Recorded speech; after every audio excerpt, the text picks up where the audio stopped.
What's up, everyone? Welcome to another Card Fellas Shorty. This is where we talk about cards. It's just less talk and more content.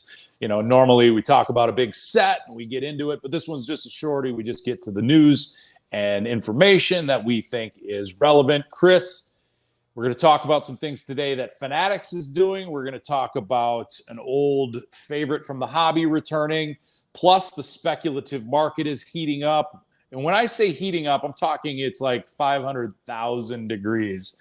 That's a tease, especially for young baseball prospects. And expect to see some Topps baseball more often wherever you shop. We're going to talk about those things. But first, let's talk about Fanatics. They are doing something that you and I find very interesting. They're doing what's called drops. And this is where you go onto their website and they drop products, very similar to how shoe companies do shoe drops or exclusive deals.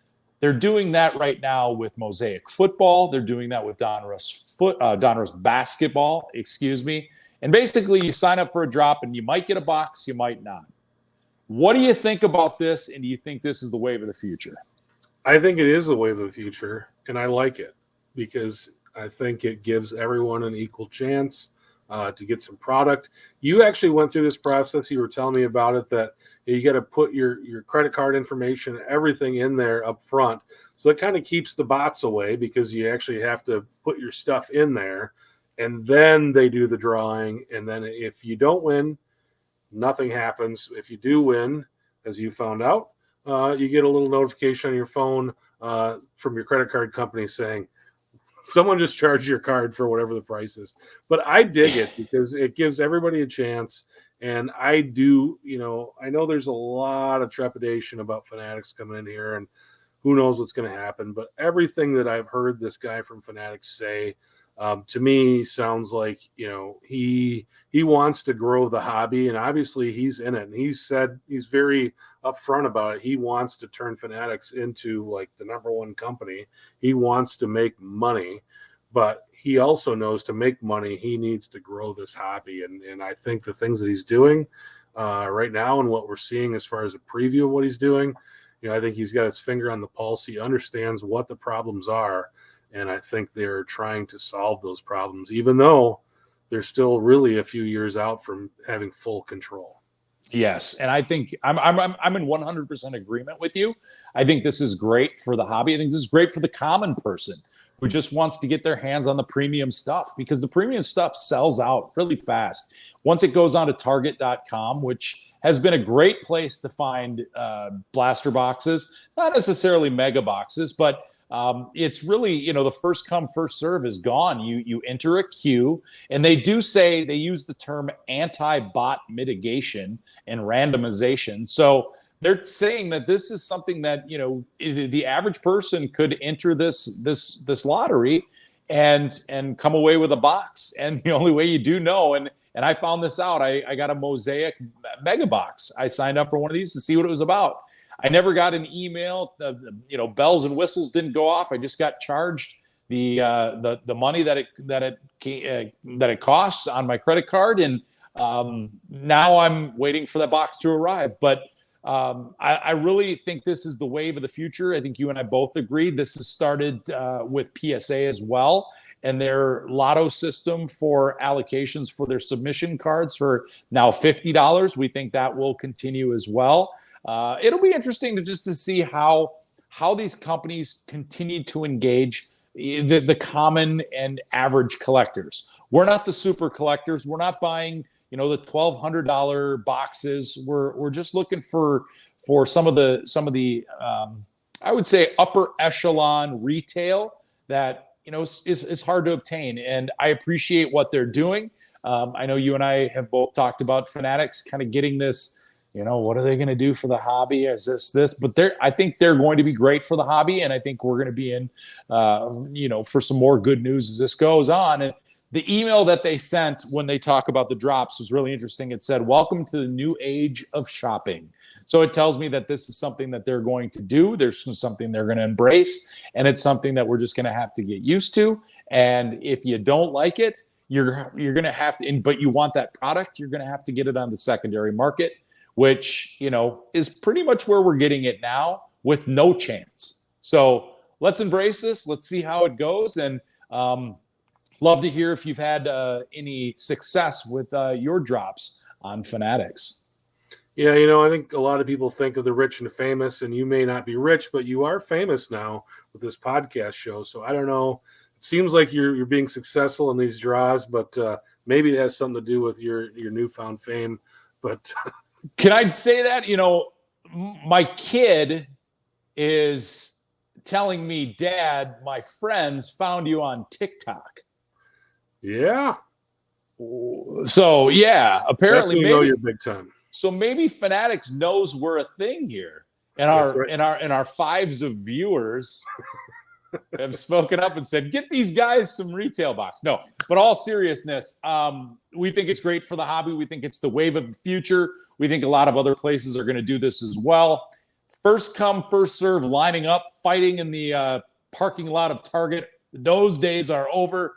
Let's do this right. Let's give everybody a chance. Another thing we want to talk about with Fanatics is the old icon that was starting lineup figurines are coming back, and Fanatics, they're bringing them back along with Hasbro. What do you think of that, Chris? Are you a buyer when those figurines start coming out again? I remember having those on the mantle in the fireplace at home, as a 12-year-old kid. None of them survived my youth. And, I don't think I'm a buyer, but if you asked 9 and 10-year-old kids and you put them on the shelf, I think you're going to find a lot of buyers. My son now is kind of at the age where I don't think he would be interested in it either, but I think those kids in that 7 to 10-year-old group, I think, are going to see that stuff and be like, yep, I want that. So will it be successful? Yes. Will I be a buyer? No. I think you're absolutely right when you come to who's buying this and who they're buying it for. I think when you go down the toy aisles, you see a lot of Fortnite and action figures, but you don't see a lot of those sports figures anymore, and you don't see a lot of those action sports figures in the toy aisles. So I think this kind of fills that void. One of the things that the article that I read did not outline, they said they don't know if they're going to put cards in there. And when the hobbyists look at the action figures from starting lineup, that's what they were after, was the card that was in that plastic, because you could peel that back, take the card out and get it graded, and you can get some of those cards at a pretty good price. So I think that's one of the things to watch. You and I both are in agreement. We think they'll come back with cards because, again, what's old is new, and cards are hot, and cards used to be hot. So my guess is they'll come back. So we're looking at probably September, I think, is when they'll come back here, and they'll probably on Fanatics.com. We'll probably have a drop to get them, right?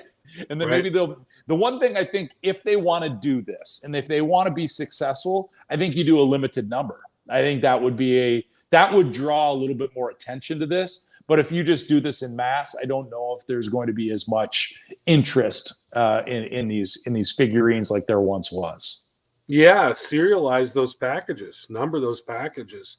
But getting back to that card thing, when Hasbro was making starting lineup cards, Hasbro wasn't in the card business, but Fanatics is certainly in the card business.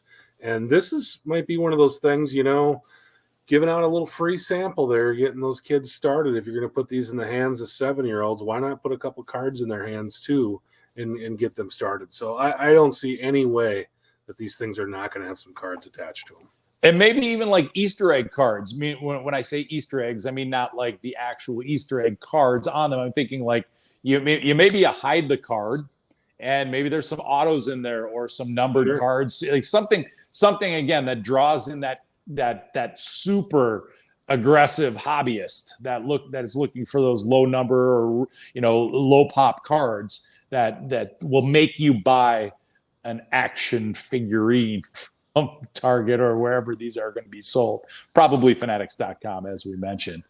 I'm glad you clarified that because I was thinking maybe we're going to put Allen and Ginter in there and no, Easter egg card. No. I'm talking, it's like, a hidden gem in there. That's the Easter egg. I mean, so let's talk about something that caught your attention. More Topps cards in different places. Let me know what you're thinking about that. Yeah, so I heard that, and again, I live a long ways away from a Wawa store, but I heard that the gas station chain in the East Coast, Wawa, is carrying Topps Series 1 packs. And, again, this takes me right back to that junk era.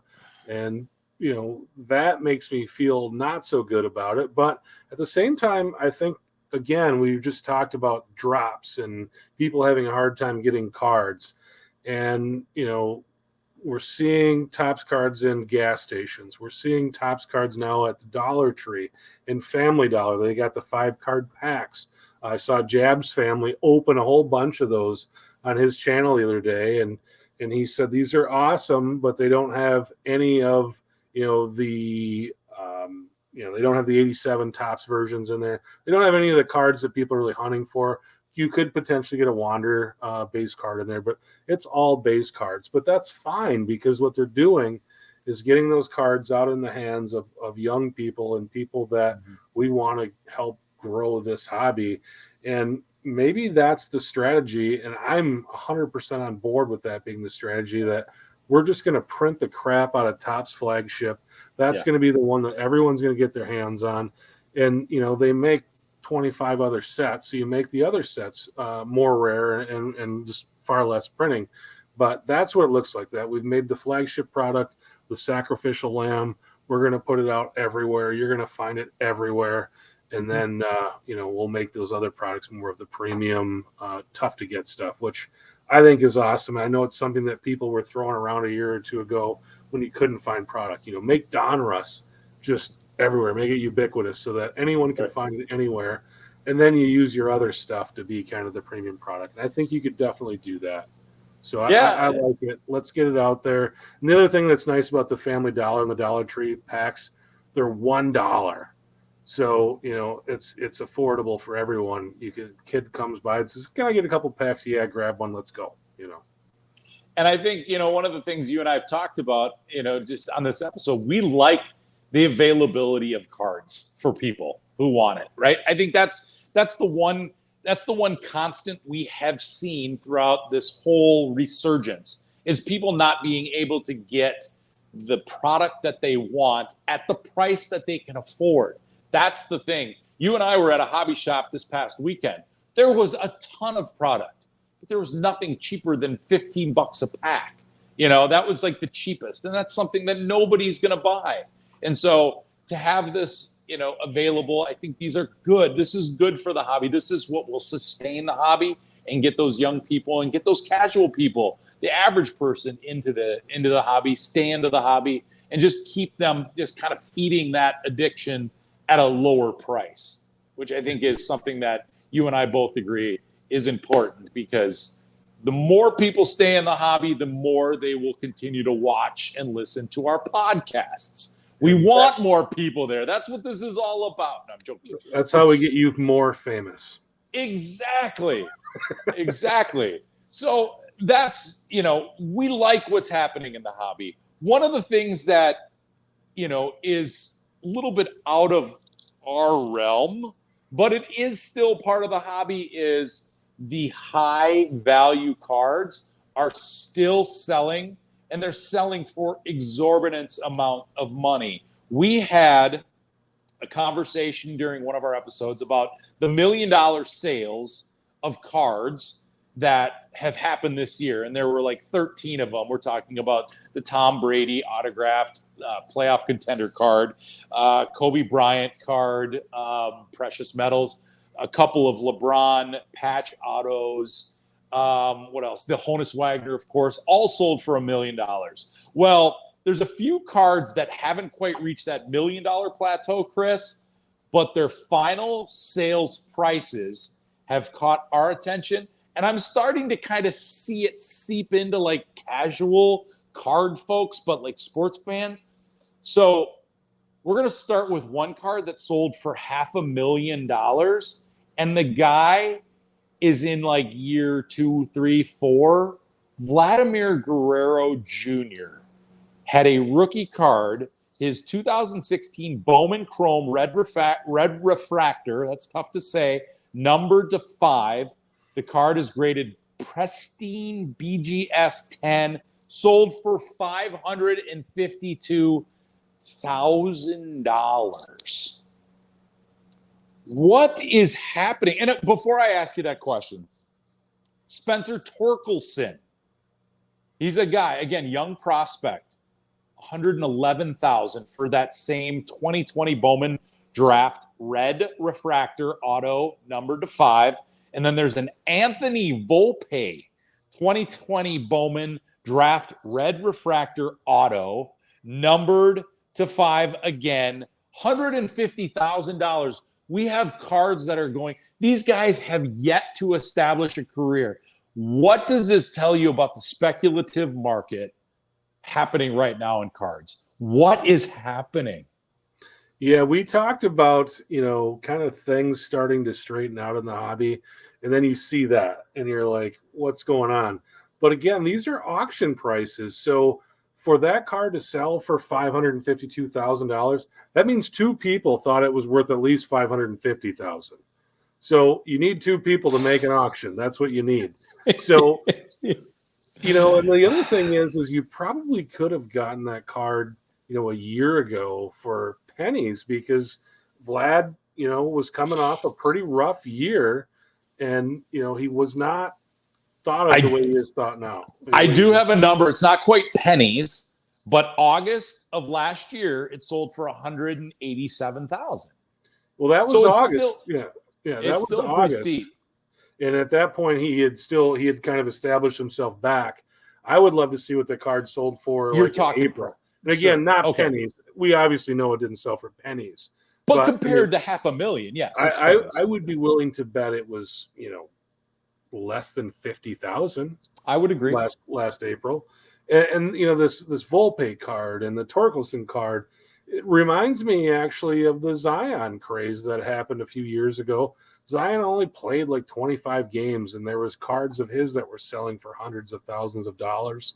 And now look where he's at now. He obviously had a good year. I mean, he averaged over 25 a game, but he's sitting on the bench in the playoffs because he's hurt again. And it's like, how long can he really go? And with these baseball prospects, obviously I think people feel pretty comfortable with Vlad. I mean, I think at this point, we feel pretty good about him. Obviously, he's still young and still has a long way to go before he establishes himself as a Hall of Fame type of player. But he's been around long enough that you feel pretty good about him. But like the Volpe and the Torkelson guys, I mean, they just don't have the experience in the league. And it's like, you're going to put $100,000 wager on this guy for what? I mean, do you think that this card's going to be worth $1 million? I mean, you can buy a lot of PSA 10 Tom Brady rookie cards that same dollar. Yeah. And to me, I would rather have those and be banking on the GOAT, baby. Yeah, and I think that's one of the interesting things about the hobby. The speculative part of the hobby always intrigues me because we do our own speculating. I mean, you and I will do that, not at this value or this cost. That's ridiculous, partially because we don't have that money. I'm speaking for myself. But I think the idea that what are you hoping to turn here? What's the end goal here? Is it, I want to make 10,000? Okay, that's still a lot of money, and maybe that's what these. And again, we don't know who the buyers are. We don't know how much money they have. Like they might have so much money that this is the stuff that's in the couch cushions. So like we don't know that, but it just. The speculative market just it changes the game, and I think it changes the psychology of the hobby as well as people are collecting or searching for these cards and thinking that they're obtainable. And I think that's part of it too that brightens me a little bit about the hobby is I'm going to go spend all this money on a hobby box thinking I have a lotto ticket in there, when go and watch guys open boxes on YouTube. You lose money, I would say 9 out of 10 times. It's maybe 99 out of 100. Maybe the percentage is ridiculously high. Now I do realize that you can make your money back and then some, because you hit a Torkelson or a Volpe card. But I just, for me, I'm always skeptical. These are lotto numbers. These are lotto hits. And so I just want people to make sure that they know that. And when they see these, it's the flashy numbers, but it's so rare and it's so unattainable that I just don't know how. I don't know how to think about it. I don't know how to react to it when it comes to the hobby, because I think it's just it creates a false sense of value and wealth, and that's just not obtainable. I have a gas station about 2 blocks from my house, and you can buy a slushie there for 99 cents. My neighbor just bought a slush puppy machine for $800. So he can make slush puppies and not have to go 2 blocks. But I think he just wants to have a slush puppy machine. And I think this is a guy who has millions of dollars, his slush puppy machine. I think a lot of these people want to be like, yeah, I spent $110,000 on an Anthony Volpe card. Right. I'm that kind of guy. And I think, what, one of the, when you think about it too, and I will say this, there might be people who think about the guys who flip houses, right? What are you making when you flip a house? Anywhere between 20 and 50, $50,000, $20 to $50,000. Maybe these type of cards with the housing market where we're at, maybe cards are the new houses, and they're just trying to flip, and they're speculating. But much like property, you're not making more of these cards numbered to 5. So I don't know. I don't know who's doing this. I'd love to know the psychology of the person or the philosophy of what they're doing, because you and I, Chris, we live in that $40 to $100 card range, and that's our sweet spot. So yeah, but here's the thing though, is like they're not making more of that card 1 to 5, but there's 25 different brands of Panini cards that have 1 to 5 Anthony Volpes in them, or 1 of 1s. It's like, how many of those 1 of 1s are there really? And some of these brands will have 3 or 4 different 1 of 1 cards of the same guy. So yes, how rare are they really? And again, the Vlad is a pristine, so that's pretty darn rare just to get. That is absolutely, that's a difference. So, I will say that there's a reason that one is $500,000. Yeah, it's a 10 pristine, which is very rare. Correct. So, but anyway, I say, like you said, live in that $40 to $100 range. Those are easy cards to sell. They're easy cards to buy, and they'll let you have a lot of fun. And I know there's a lot of people that are going to make fun of us in the comments, but what, us for what? For what? You guys are collecting junk $40 cards. Oh yeah, that's that. Oh, yeah. We deserve that. We're definitely doing that. You should go look at some of our reveals. Yeah. That's where we are exclusively dealing in junk. Exactly. You know what? One last thing, and I'm gonna end it here. When you talk about speculative costs, like I saw, and I'm trying to find it here on my computer. I couldn't find it, but one card that somebody banked on being kind of their meal ticket was an Anthony Davis autographed rookie patch auto. Yeah. And he was sitting on top of the world in that bubble, won the championship. Now look at him. And that card went from like 101,000 down to like 40,000. Like, it was, the fact that it was still where it was, I was like, whoa. I mean, you lost a lot of money, but that card still, you're not going to find a buyer for that price. Right. And so, like, we've talked about this with Luka Doncic. Like, there's people who are speculating that this guy is going to be the next great. Like, he hasn't done anything, to really show that. I mean, he's a great talent. Don't get me wrong, but he's not one of those guys.